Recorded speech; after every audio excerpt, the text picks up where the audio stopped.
India का full form क्या है? क्यों भाई, मैंने बतानी जरूरी है? मैंने बतानी जरूरी है? रणदीप सुरजेवाला, किरण चौधरी, कुमारी शैलजा, चेहरे की रंगत बदल गई आपके नाम लेते ही। दीपक बाबरिया जब से आए हैं थोड़ा सा परेशान लग रहा है आप वाला जो गुट है। तो कोई शक नहीं सर, ये आपसे बड़ा खिलाड़ी कोई कांग्रेस में है भी नहीं। सुभाष चंद्रा आज भी आपको सलूट करते हैं। चलो आज वो भी करे करे बड़ा, वो भी खिलाफ भी गया। कलायत से आपने बेटे को जितवाना, कैथल से रणदीप ने बेटे को जितवाना, तो जयप्रकाश और रणदीप का गठबंधन हो जाएगा, समझौता हो जाएगा कि तलवारें खिंची रहेंगी। मनस मर रहे हैं, सूद को सूद। राजनीतिक समझौते की बात है। और राजनीति में को समझौते हुए, राजनीतिक आदमी मन साफ के हैं, समझौते होते हैं, टूटते रहते हैं। जब विधानसभा का उपचुनाव था आदमपुर का, तब भी हमने कहा था कि भी जयप्रकाश उम्मीदवार हैं, आज नहीं कल डिक्लेयर हो जाएंगे। ये मना करते थे, इनके सामने कहा था। आज फिर इनके सामने कह रहे हैं लोकसभा में कांग्रेस के पास में इनके अलावा कोई उम्मीदवार नहीं है। मना करोगे, लोकसभा चुनाव नहीं लड़ोगे, ऐसे बोलोगे? पक्का मना करूंगा। मैंने तो एक बात कहा। कब तक मना करोगे? हैं?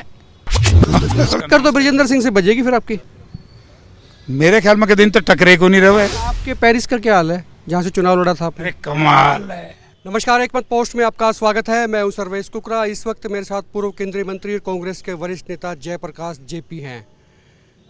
एनडीए एक तरफ और दूसरी तरफ इंडिया, ये दरअसल एक वर्ड इजाद कर दिया बेंगलोर में एक दिन पहले ही कांग्रेस की और तमाम जो क्या कहते हैं उसको, एक ही विचारधारा की, जो अभी बताए जा रहे हैं कि विचारधाराएं सेम हो गई हैं, उन लोगों की मीटिंग थी, उसमें एक वर्ड इजाद कर दिया गया इंडिया। इसके मतलब प्रधान जी बताएंगे, लेकिन मतलब ये है कि जनता के बीच में अब इंडिया का मुद्दा छेड़ देंगे। सर, आप बीजेपी के पैटर्न पे आ गए। वो भारत माता की जय, देश की जय करते थे, आपने भी इंडिया, आपने खोज निकाला कि अब इंडिया लेके चलेंगे जनता के बीच में। जब तक उनको समझ में आएगा तब तक खेल हो जाएगा। नहीं, ऐसा नहीं है। ये सब सीनियर नेता सभी दलों के एक विचार विमर्श करके एक अच्छा नाम रखा गया है। अच्छा, इंडिया का फुल फॉर्म क्या है? क्यों भाई, मैंने बतानी जरूरी है? क्योंकि वो है ही ऐसी, वो इंडिया को ध्यान में रख के की गई है। दरअसल उसका मतलब जल्दी से समझ में नहीं आएगा अभी। नहीं, मैं बताऊंगा, सबको पता लग जाएगा। इनका फर्क बताया जो मतलब क्यों है। इनका उतना फर्क है, एक तो तिल और एक तिल छटा, जिसमें से तिल निकल जाए। इंडिया तो है पूरा तिल और एनडीए है तिल छंडा। दिक्कत ये है कि केजरीवाल के साथ में आपकी ट्यूनिंग कैसे होगी? एक तरफ तो उनसे प्यार, दूसरी तरफ मुखालफत, तो ये चीज़ें आड़े नहीं आएंगे। देखिए, आदरणीय राहुल जी ने और खड़गे साहब ने कल एक बयान दिया, आपको याद होगा, कि हम पिछले मतभेदों को भुला करके आए हैं यहाँ पर। पहले किसने क्या बयान दिया क्या नहीं दिया वो अलग बात है। बीजेपी वाले कह रहे थे कि ये तो जुगनू है, सूरज को उठाना चाह रहे हैं। हाँ हाँ हाँ हाँ, सूरज वो है, और सूरज का तो ग्रहण लग लिया। 18 दलों का एक भी एमपी नहीं, 2 दलों का एक एमपी। ये भूल के 16 दल आपके साथ भी ऐसे हैं जिनका एमपी एक भी एमपी नहीं है। सुन, बताऊंगा ना मैं, अभी उस पर भी आऊँगा मैं। हमारे जो दल हैं हर का काडर है, इनका कोई काडर नहीं है। और मैं कहता हूं, हमने तो कभी ये नहीं किया दुनिया में सबसे बड़ा दल हमारा है कांग्रेस पार्टी। पुरानी तो है ना। भारतीय जनता पार्टी आज ये कहती रही, फ्लोर ऑफ द हाउस सदन में भी मोदी जी ने कहा था कि मैं एक अकेला सब पे भारी। तो मोदी जी के, ये बीजेपी के, एनडीए के ये बुरे दिन कैसे आते दिखाई दे रहे हैं कि उन दलों से हाथ मिलाया जिन दलों को अपमानित करके कैबिनेट मीटिंग से निकाल दिया। हरियाणा में देखा होगा ना हाल, जेजेपी डिप्टी चीफ मिनिस्टर का कासन गांव है शायद, एक कासन के मुआवजे को लेकर के कैबिनेट तो बाहर फिर आ गई। जैसे मानसून आई, उनको दोबारा बुला लिया और वो तो बड़े खुश हैं। जो पिछले 1.5-2 महीने से हरियाणा में चल रहा था, बीजेपी के नेता इन पे आरोप लगा रहे थे, लांछन लगा रहे थे। मनोहर लाल खट्टर ने तो ये कह दिया था कि भी सरकार ही हमारी है, जेजेपी का कुछ है ही नहीं। उसी जेजेपी को मजबूरी होगी कि बुला लिया। यही तो मैं कह रहा हूँ कि ये तो तिलसंडा रह गया।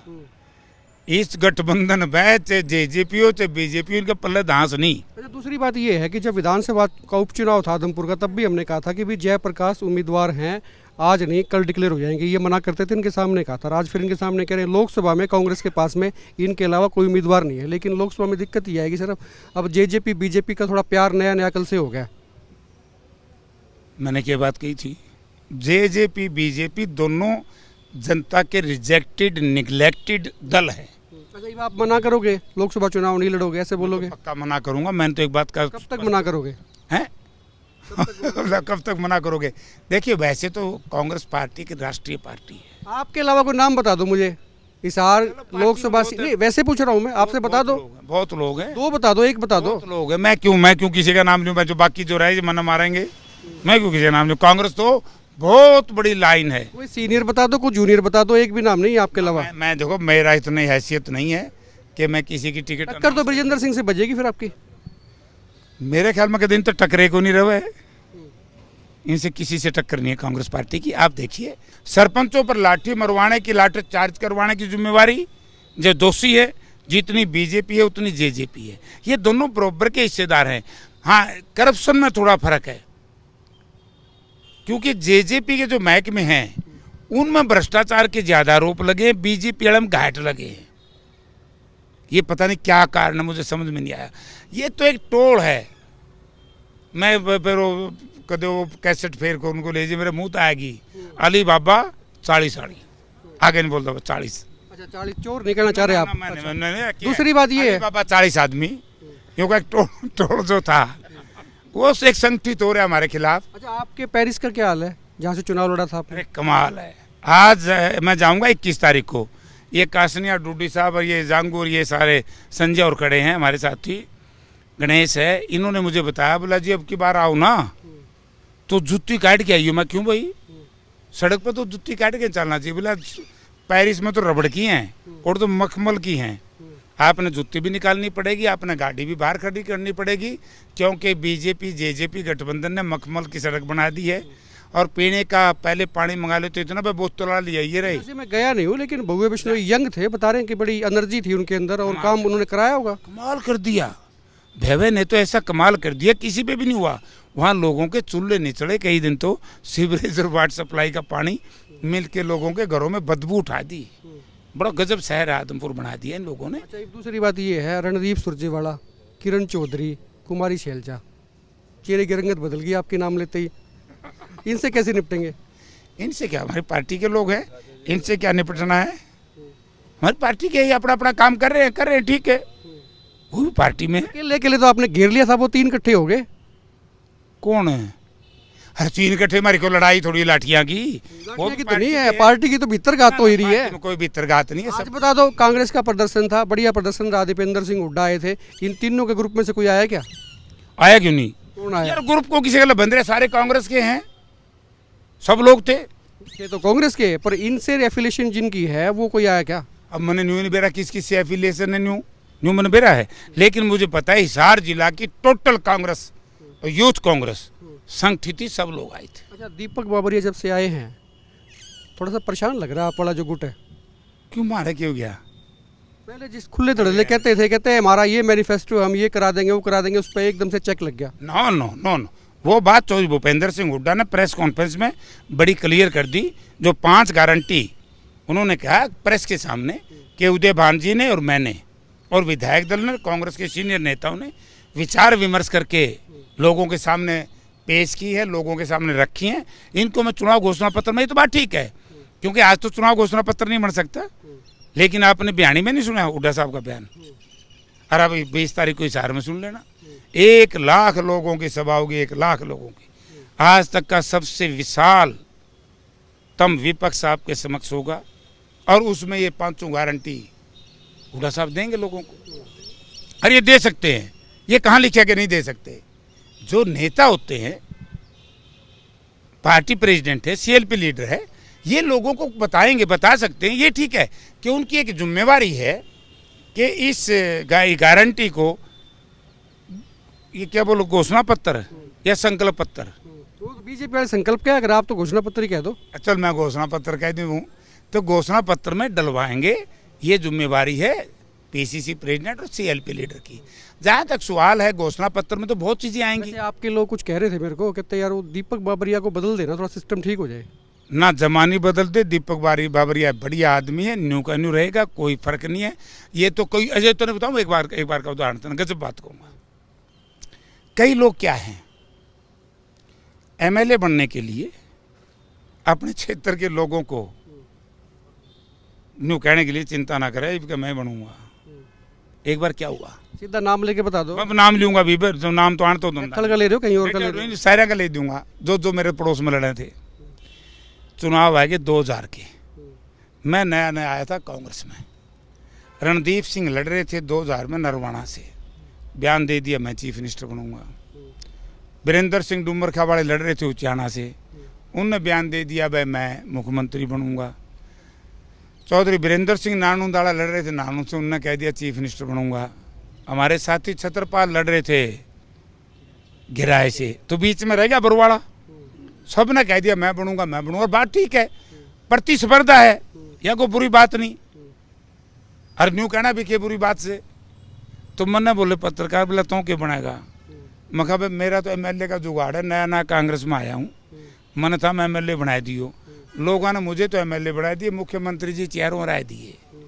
तो उस दिन पाछे मैंने न्यू सोचा है कि भाई ये कई बार क्या होता है, आदमी अलग अलग परिस्थितियों में अलग अलग बात करता है कि बुरी बात नहीं है, ये ना अनुशासनहीनता की बात है। न्यू कहना मैं मुख्यमंत्री बनूंगा, लेकिन वो लोगों ने, पार्टी हाईकमांड ने फैसला करना चाहिए। अब मैं भी कहूँ कि भाई मेरा भी मन मुख्यमंत्री बनने के लिए करता है, और मैं कहता हूँ चौधरी भूपेंद्र सिंह हुड्डा के बाद अगर सर्वमान्य कोई नेता इस पार्टी में है जो एक नहीं 30-40 कहीं से तो चुनाव लड़ लेता है, कहीं से पार्लियामेंट लड़ ले, कहीं से असेंबली लड़ ले, और संगठन में मैंने काम किया, मैंने अकेले ने अपनी पार्टी चलाई, तो जी तो मेरा भी करे भाई मेरा जुगाड़ बन जाए। लेकिन मैं भी न्यू नहीं बोलता, क्योंकि अभी लोग कोई शक नहीं सर, ये आपसे बड़ा खिलाड़ी कोई कांग्रेस में है भी नहीं। सुभाष चंद्रा आज भी आपको सलूट करते हैं। चलो आज वो भी खड़ा करे, वो भी खिलाफ भी क्या। अच्छा, दूसरी बात ये है सर, बरवाड़ा पे आप चाहते हो कब्जा हो जाए, मेरा भाई आ जाए, है ना। आदमपुर चलो लोकसभा में आप चाह रहे हो गए, अब लोकसभा से मैं जीत लूँ, कलायत से बेटा आ जाए, तो सारा जेपी घूमेगा क्या पूरा हरियाणा में? ये तो वक्त की बात है, वक्त बताएगा क्या होगा। आज मैं क्या कह सकता हूँ कौन आएगा कौन नहीं आएगा। ख्वाहिश तो यही है। 2014 में मैं कलायत से लड़ना चाहता था कांग्रेस से, कांग्रेस ने मेरी टिकट काट दी, मैं जहाज जीत गया। ये देखो ना जयप्रकाश का सेक्रीफाइस, कुछ लोगों के पेट में उंगुड़िए रह जावे हैं। नहीं वो तो मैंने बता दिया आप खिलाड़ी हो, इसमें कोई शक नहीं। दूसरी बात ये है, उंगुड़िए रह जावे, मैं शायद हरियाणा प्रदेश का एक पहला ऐसा निर्दलीय विधायक था जिसने सत्ताधारी दल का समर्थन नहीं किया। और मैंने ये कहा कि कुछ लोगों ने गलत निर्णय हाईकमांड से करा दिया, मैं कांग्रेस में रहूँगा, मैं कांग्रेस में रहा। अब जो खिलाड़ी का जहाँ तक सवाल है, यार खिलाड़ी अच्छा हो जो जी नहीं मन तम बसन धंधे, और फूल खेल जो जब तम रोड़ा करने लायक, जो सही खेल जो जब रोड़ा करने लायक जो, हमने तो ये सब ने ये सोचना चाहिए कि मैं ये कह सकता हूँ कि आज चीफ मिनिस्टर का जो बार बार आप खिलाड़ी की इसकी बात करते हो ना, क्योंकि आज हरियाणा प्रदेश में सर्वमान्य जो नेता हैं, स्वर्गीय चौधरी देवीलाल के बाद अगर हरियाणा प्रदेश में मास लीडर कोई हुआ तो उसका नाम है चौधरी भूपेंद्र सिंह हुड्डा। और मास लीडर जो हो जाता है तो जनता की जो आवाज़ है वही पार्टी हाईकमांड की आवाज़ है। ये मुद्दे की बात सुन लो, कलायत से आपने बेटे को जितवाना, कैथल से रणदीप ने बेटे को जितवाना, तो जयप्रकाश और रणदीप का गठबंधन हो जाएगा, समझौता हो जाएगा कि तलवारें खिंची रहेंगी? मनस मर रहे हैं, सूद को राजनीतिक समझौते की बात है। और राजनीति में को समझौते हुए, राजनीतिक आदमी मन साफ के हैं, समझौते होते हैं, टूटते रहते हैं। लोगों को पता है कि नेताओं की किसा जुगाड़ रह रहा है, कौन कहाँ खरा उतरा है, कौन कहाँ गलत होया है, ये जनता फैसला करे। आखिरी सवाल ये है जयप्रकाश जी, जेजेपी को कैसे देखते हैं? 2-4 दिन से तो उनका मामला ठीक हो रहा है, खुश हो रहे हैं कि भी उधर मोदी साहब ने अमित शाह ने उनको बुला लिया, तवज्जो पूरी मिल रही है, हरियाणा वाले नहीं दे रहे थे, केंद्र ने उनकी वेटेज को समझा है। चौधरी वीरेंद्र सिंह कांग्रेस में थे और एक उन्होंने दुष्प्रचार कर दिया कि चौधरी भूपेंद्र सिंह हुड्डा ने, जयप्रकाश ने मुझे मंत्री नहीं बनने दिया और मैं मंत्री बन जाता। 20,000 छोरा नैचात करके 20,000 छोरा ना नौकरी लाए धंधा, हमारे लोग बकाए लाग गए। बोले यार वीरेंद्र ने बनाए धंधे, 20,000 छोरे नौकरी लाए धंधे। चलो भाई कैसे हुआ, बना नहीं बना, किस कारण से मैं उसमें जाता। वीरेंद्र सिंह को पार्टी छोड़कर बीजेपी में जाके मौका मिल गया और रेल मंत्री थे भी बड़ा मंत्री रहा, ग्रामीण विकास मंत्री। वो वीरेंद्र सिंह न्यू बताए दो तने एक नलका भी लाया उसे करिया, नलका को एक बच्चा रोजगार दिया हो। ये बीजेपी है, जेजेपी वाले जिसा उन्होंने कर रखे ने ये ऐसा करेंगे ना बरंगा बरंगा कूण में लाए देंगे। पहला भी इन्हें बेरा है, क्योंकि पहला जेजेपी वाले लाए करते चौटाला परिवार बीजेपी ने, ये तो बीजेपी का ताब आ रही है, बीजेपी वाले इन्हें लाओगे रिंगा नहीं रखे हैं, रिंगा रखेंगे नहीं। ये नहीं होता, इससे बुरी बेइज्जती की होगी कि चौधरी वीरेंद्र सिंह, अभिमन्यु, इवन धनखड़ साहब, इवन रामविलास, इवन विपल देव जी ने कहा हमारा इनसे कोई गठबंधन नहीं, हमने इनकी कोई ज़रूरत नहीं। और उसके बाद अगर ये खुशी की बात है, बोला बड़े खुश हो रहे हैं एनडीए में शामिल कर लिया। अरे कड़े गंगा ना आए गए, गंगा ही दूषित होगी, ये तो गंगा ही दूषित है। गंगा दूषित है। जयप्रकाश, सवाल कोई भी हो जवाब बेबाकी से आता है। खुल के कमेंट करें, वीडियो को शेयर करें और आप देखते रहें एक मिनट पोस्ट।